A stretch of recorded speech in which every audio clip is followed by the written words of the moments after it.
السلام عليكم ومرحبا بكم في قناة ياسمين كيتشن. كنتمنى ان شاء الله يلقاكم هذا الفيديو وانتم بخير وعلى خير. اليوم غادي نوجد معكم حلوى الدوازاتي، من اسهل الحلويات اللي تقدري توجدي. سهله بزاف في التحضير، المقادير ديالها مضبوطين وكتجي رائعه في المذاق وهشيشه وبنينه بزاف. ندوزو على بركه الله المقادير وطريقه التحضير.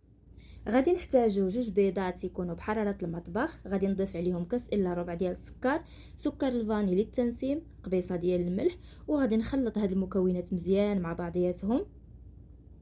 غادي نضيف عليهم كاس ديال الزيت وغادي نعاود نخلط مزيان. غادي نضيف كاس ديال الكوك وقشره ديال الحامضه محكوكه. المقادير كلها غادي تلقاوها مكتوبه في صندوق الوصف، والكاس اللي عبرت به حتى هو غادي نحط لكم القياسات ديالو في صندوق الوصف. كنخلطوا هاد المكونات مزيان وغادي نضيف عليهم جوج كيسان ديال السميده اللي كتكون رقيقه او دقيق الفينو، 7 غرام خميره الحلويات. وغادي نبدا هكا كنجمع الخليط غير باطراف الاصابع. الخليط كيكون شويه خفيف وكيتلصق في الايدين. غادي نغطيه ونخليه يتشرب شويه. هنايا عندي كاوكاو مهرمش اللي طحنته بالقشره ديالو، غير هرمشته ما طحنتوش بزاف، وشويه ديال المزهر اللي غادي نبقى ندهن به يدي ونكور عجينه.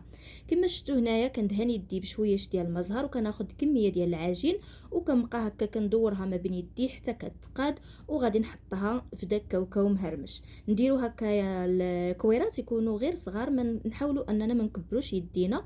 وتقدروا ديروا الميزان ولا كديروا هكا غير عينيكم ميزانكم. كما شفتوا كنفندوها هكا مزيان في كاوكاو مهرمش وكنحطوها في اللاطه اللي غادي تدخل الفران. نحطوهم يكونوا بعاد على بعضياتهم حيت غادي يضاعف الحجم ديالهم في الطياب. كناخذوا كاوكاو هكا يكون صاين وكنديروا حبات ديال الكاوكاو من الفوق. غادي ندخلها طيب لمده ديال 20 دقيقه على درجه حراره الفرن 180. طيب لينا من التحت وتبان لينا تحمرات، نطلعوها فوق نشعلوا عليها الجهه الفوقيه تحمر وتاخذ اللون وكنخرجوها. وهذا هو الشكل ديالها من بعد ما خرجتها من الفران. كيراه كتجي زوينه بزاف وكتجي هشيشه. كنتمنى تجربوها وكنتمنى الوصفه تكون نالت اعجابكم، ونتلاقاو في فيديو اخر ان شاء الله وبالصحه والراحه.